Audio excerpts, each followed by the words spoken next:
Dans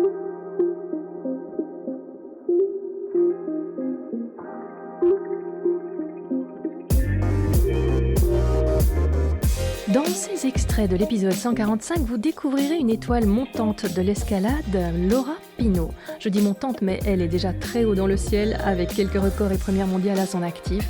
J'ai sélectionné ici des passages à ne pas rater, même si vous n'êtes pas féru d'escalade. Ces extraits nous parlent d'efforts, de comment se dépasser quand ça coince, et de la force du sexe faible, sans polémique, juste parce que c'est bon de le souligner et de le rappeler. Et du coup, cette passion pour l'escalade, ça a commencé dans un lieu qui est assez spécial pour moi, qui s'appelle la grotte de Santerre, qui se situe à Toulon, dans le sud de la France. Et c'est un endroit où j'ai vraiment appris à nager avec mes parents. Ensuite, quand j'étais un peu adolescente, j'allais sauter des rochers, sauter des falaises avec les amis. On passait nos soirées d'été là-bas. Et c'est vrai qu'un jour de mes 17 ans, à l'été 2017, j'ai rencontré ce grimpeur qui m'a dit: «Ah mais Laura, attends, viens, moi je vais te montrer les différentes séquences d'escalade, tu vas voir, je pense que ça va te plaire. Et c'est vrai qu'en fait, on a grimpé pendant 4 heures le long des parois de Santerre et là, ça a été un coup de foudre tout de suite, où j'ai tout de suite déjà une espèce de persévérance où les passages où j'arrivais pas, je remontais sur les rochers, je retombais dans l'eau, je remontais, je réessayais, je retombais.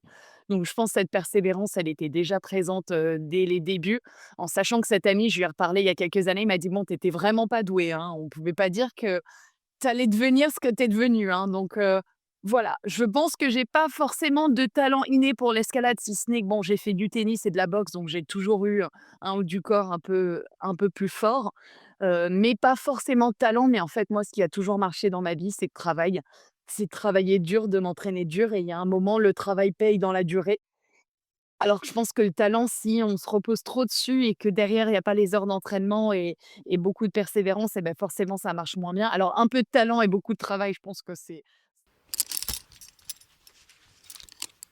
Ben moi, je trouve que quand tu fais équipe avec des femmes, il y a vraiment une belle relation qui se crée dès le début. Et je pense que ça part du fait qu'il y ait une belle communication, qu'on arrive à se comprendre et qu'on arrive à être vulnérable l'une avec l'autre. Et moi, je l'ai vraiment vu dans mes derniers partenariats, que ce soit avec Kate Kellegan ou j'ai aussi beaucoup grimpé avec Cara Hurson dans Wet Like a Nightmare ou Elsa Ponzo dans Les 100 grandes voix, où Elsa Ponzo, on était toutes les jours non-stop pendant 43 jours ensemble et ça s'est hyper bien passé. Et je pense que ça demande, voilà, d'être vraiment très vulnérable et de ne pas avoir peur des discussions difficiles aussi.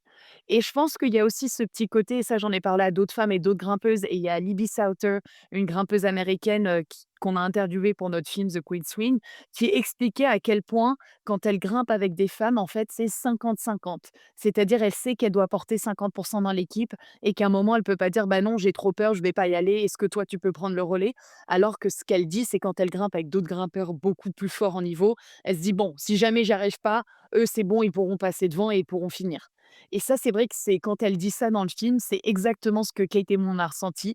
C'est-à-dire que nous, il y a un moment, notamment dans notre ascension, des 24 heures du Triple Crown, il y a un moment où toutes les 2 quand même, on était fatiguées, ça devenait dur, mais il y a aucun moment où une de nous 2 a dit: «Bon, bah, là, non, je suis trop fatiguée, prends le relais, c'est toi qui vas jusqu'en haut». Non, vraiment jusqu'au bout, on a tenu nos sections, on a tenu nos parties, on s'est dit: «Bon, ça va être dur pour moi, ça va être dur pour elle, là, si on veut le faire en moins de 24 heures, va falloir toutes les 2 qu'on continue à faire nos parties». Et c'est ce qui s'est passé, c'est vraiment génial. Et c'est pour ça que je cherche vraiment, ce genre de partenariat et d'esprit d'équipe, parce que ça fait que sur le mur, on se sent vraiment à l'aise l'une et l'autre. On peut être vulnérable si jamais on a peur, on n'a pas peur de le dire, l'une à l'autre, et donc ça, c'est vraiment génial.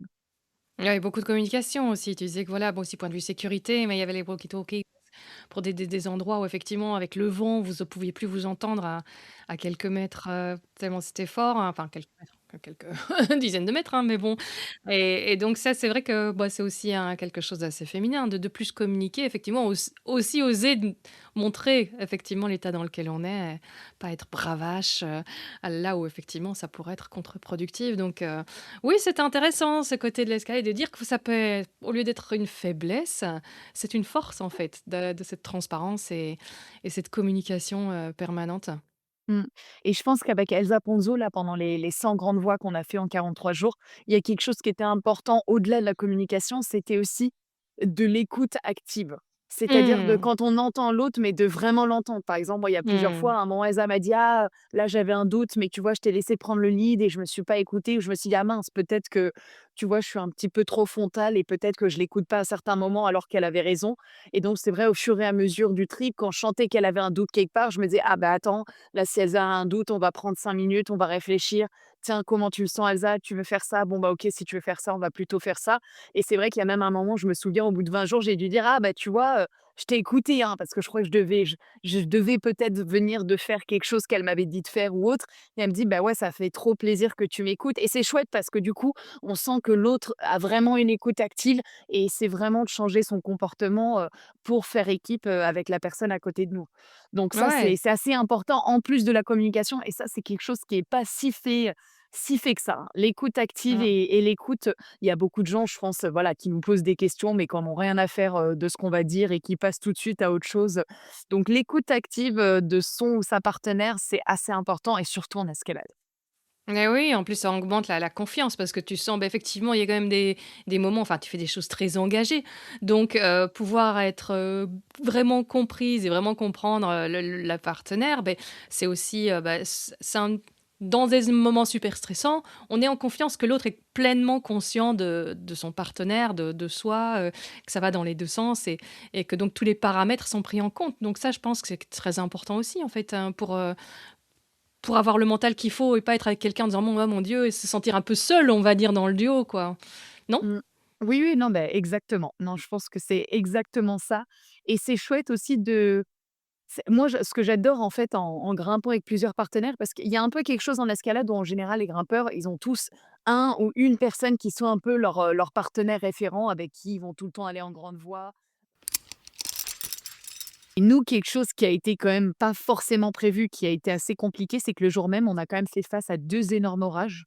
Donc Ah, sympa. on a eu voilà, parce que la journée était pas assez dure, il fallait un petit peu, voilà, Ouais. de suspense supplémentaire et du coup, on a eu un gros orage dans le Watkins qui, on a eu de la chance, nous est passé à 100 mètres à rien. Vraiment le ciel était noir, on entendait vraiment les éclairs au loin, ça vraiment Ah d'accord. c'était chaud. Même notre équipe de soutien, ils étaient en haut à nous attendre. Ils ont dit: «Voilà, s'ils se sont dit: «Si elles se prennent la pluie, bon, bah, c'est mort, on arrête là et on reprend une autre journée». En sachant qu'on avait quand même une équipe de soutien de 20 personnes avec à chaque fois 2 ou 3 copains en haut de chaque montagne pour nous aider à porter nos sacs et rejoindre les voitures et nous accompagner. Donc c'est vrai, toutes ces personnes-là, ça a été super qu'elles soient là avec nous et ils nous ont encouragés à fond et ils ont vraiment été incroyables et sans eux, on n'aurait jamais fait moins de 24 heures, donc on leur doit beaucoup et de toute façon, ce projet, c'est pas un projet à 2, hein, c'est un projet Mais d'équipe du oui. début à la fin avec le Mmh. projet aussi du film et des vidéastes qui nous ont suivis, on a quand même amené beaucoup de monde avec nous et je pense qu'on a tous vécu, un grand moment, que ce soit nous ou tous les autres qui nous ont accompagnés et qui étaient là-haut pendant l'orage et c'est vrai que, voilà, dans la dernière montagne, quand on est arrivé en haut du Half Dome, il y avait de nouveau de l'orage où il y avait énormément d'électricité statique. Il y avait notamment des touristes japonais qui avaient leurs cheveux qui se levaient comme ça, Ah donc ouais, ouais, qui leur ouais. faisaient comme un bonnet, en fait. Donc Ah nous, on le ouais! savait pas, hein, nous, on grimpait. On a vu qu'en fait, il y avait pas les vidéastes en haut du Half Dome et là, on s'est dit: Mmh. «Mmh, il y a pas les vidéastes, doit y avoir un petit problème». Alors soit les rangers les ont pas laissés monter, soit il y a un énorme orage et ils peuvent pas descendre. Mais à ce moment-là, nous, on Mmh. n'avait pas le temps de réfléchir. De toute façon, une fois qu'on est en haut du Half Dome, on peut pas redescendre. C'est très, très compliqué de redescendre en rappel. Notre corde était trop courte de toute façon. On n'avait pas de veste de pluie. On avait juste nos t-shirts, un mini kawaii et un peu d'eau. C'est tout ce qu'on avait. Je crois qu'on a Yop. pris une barre de céréales chacune pour 6 heures et c'est tout. Là, on était, ligne droite, on y va ultra légère, on n'a pas le temps, on n'avait même pas les chaussures sur nous ni rien. C'est nos amis qui nous les ont emmenés, en haut et donc c'est vrai quand on arrive en haut, nous on est hyper joyeuses pendant 30 secondes, c'est génial et là, nos copains nous disent: «Bon là, il y a trop d'électricité statique, c'est hyper dangereux, on laisse tout le matos en métal ici, on reviendra le chercher, là il faut descendre le plus vite possible». Donc on a à peine eu le temps de célébrer en haut et là en bas, Ouais, voilà, il y avait ouais. toutes, nos familles qui étaient là, tous nos amis et il y avait plus de 20 personnes qui étaient là à nous attendre et là ça a été un moment assez chouette. Ah oui, carrément, oui, oui, oui, c'est Mmh. vrai que c'était encore un autre défi, quoi. Donc, moi, je vois ici pour, ce défi des Triple Crown, un défi légendaire de l'escalade mondiale réservé à une élite très restreinte. Et ben ça vous avez vraiment failli rentrer dans la légende, là, avec votre orage, enfin, vous l'êtes déjà Mmh. rentré, mais ça a failli devenir mythique, là. Ah bah là, non mais c'était déjà mythique et si une fois Bah, tu ouais. as la chance de voir le film, on le voit vraiment et les images qu'on a mis, c'est vraiment les images du jour même. Et c'est extrêmement menaçant et notamment on avait le copain de Kate, Jack qui apparaît aussi dans le film, qui a été un peu le leader de notre équipe de soutien et qui a été juste incroyable avec nous, qui lui il a beaucoup secouru, voilà des touristes en haut du Rave Dome et autres. Il a dit il avait jamais vu ça et pour lui c'était, le pire orage qu'il ait vécu avec, énormément d'électricité, statique. Donc même moi je sentais, les poils de mes bras qui se levaient, j'avais les petits cheveux aussi qui commençaient à Ah s'écarter de ma ouais. tête, où on le voit un peu dans le film. À un moment j'avais pas compris pourquoi Thibaut avait zoomé sur ma tête dans cette image, jusqu'à ce que je le vois au cinéma et que je me réalise à quel point mes cheveux, en fait, ils tenaient comme ça, à l'horizontale, quoi. Et donc Ah là, on se dit: «Ah ouais, ouais. c'était quand même très, très dangereux». Donc on a eu Ça veut beaucoup de dire qu'il y a chance. un gros risque de foudre qui arrive à cet C'est ça. endroit-là, c'est Ah ça ouais, quand ouais, tu bah, ça? ouais, Mmh. exactement et là, en plus, on est sur le Mmh. point, culminant, du Yosemite. On Oui, c'est descend parfait. en plus C'est parfait. en haut du Half Dome, en fait, c'est vraiment un dôme et il faut descendre, c'est à peu près 150 mètres sur des gros câbles métalliques. Donc on est en plus sur du métal, donc vraiment il y a rien qui va, mais là, à un moment, faut descendre. On était attachés, ça faisait 24 heures qu'on grimpait. On n'allait pas en plus descendre pas attachés, donc on était tous attachés, mais là, Si cet extrait vous a plu, foncez écouter la version complète dans l'épisode 145. Si vous aimez l'escalade, les défis qui paraissent impossibles et les histoires qui donnent envie de viser un peu plus haut, celui-là devrait vous parler. Si vous souhaitez soutenir Storylific, vous pouvez désormais le faire sur la plateforme Ko-fi, ko-fi.com/storylific. Pour le prix d'un café, vous contribuerez directement à faire vivre ce projet dont l'ambition reste inchangée depuis 5 ans, partager des histoires qui vous donnent les outils pour oser vivre vos rêves. Vous trouverez le lien dans les notes de l'épisode. Un grand merci à Aline pour son tip sur Ko-fi. Recevoir un soutien financier, c'est déjà un encouragement juste énorme, mais ce que j'aime au moins tout autant, c'est vous découvrir, vous et ce que vous faites. D'ailleurs, Aline crée des sculptures inspirées de la vie marine qui sont sincèrement de toute beauté. Si cela éveille votre curiosité, je vous laisse le lien dans les notes. Et si vous cherchez une façon simple et gratuite de me soutenir, parlez-en autour de vous. Recommandez un épisode à un ami, à 2 amis, ou même à des inconnus. Pour les plus audacieux, c'est de loin ce qui aide le plus Storylific à grandir. Vous pouvez aussi vous abonner à la newsletter, suivre Storylific sur les réseaux sociaux, et si vous êtes semeur d'étoiles, laissez un avis sur votre plateforme d'écoute préférée. Quelques secondes pour vous, mais un vrai coup de pouce pour le podcast. Et psst, quoi que tu fasses aujourd'hui, fais-le bien. À bientôt.